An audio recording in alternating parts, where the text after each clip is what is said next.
कन्नड तालुक्यातील शेलगाव येथील माजी जिल्हा परिषद शिक्षक अशोक सोनाजी मनगटे यांचा मुलगा ललित अशोक मनगटे याने MBBS शिक्षण पूर्ण करून त्यानंतर मेडिकल ऑफिसर कॅप्टन पदावरती नियुक्ती झाली आहे।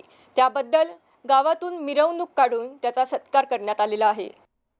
शेतकऱ्याचा मुलगा एवढ्या उंच पदावर गवसणी घातल्याने आनंदाचे वातावरण निर्माण झाले व आई वडील व मुलाचे गावातून मिरवणूक काढून सत्कार केला आणि सन्मान केला। महामंडलेश्वर 1008 दयानंद महाराज यांच्या प्रमुख उपस्थितीत सत्कार सन्मान झाला। यावेळी वाचनालयासाठी मदत देऊ अशी त्यांनी सांगितले। रशियामध्ये MBBS ची पदवी घेऊन आपल्या देशामध्ये विविध परीक्षा देऊन मला अतोनात मेहनतीनंतर हे यश मिळाले आहे असे ललित मनगटे यांनी व्यक्त केले। गावातील तरुणांना मार्गदर्शन करेल व सहकार्य करेल असे देखील त्यांनी सांगितले।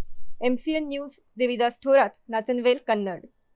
अशोक मनगटे आर्मीमध्ये मेडिकल ऑफिसर या पदी नियुक्त झालो, कॅप्टन या पदी। माझे प्राथमिक शिक्षण हे जिल्हा परिषद शाळा जुमनापूर येथून झाले। त्यानंतर माध्यमिक शिक्षण हे महाराष्ट्र पब्लिक स्कूल छत्रपती संभाजीनगर येथे झाले। त्यानंतर मी 5 वर्षासाठी बाहेर देशात गेलो, रशियाला। तिथे माझं MBBS शिक्षण पूर्ण झालं। तिथून आल्यानंतर मी शॉर्ट सर्व्हिस कमिशन आर्मीमध्ये इंटरव्ह्यू दिला।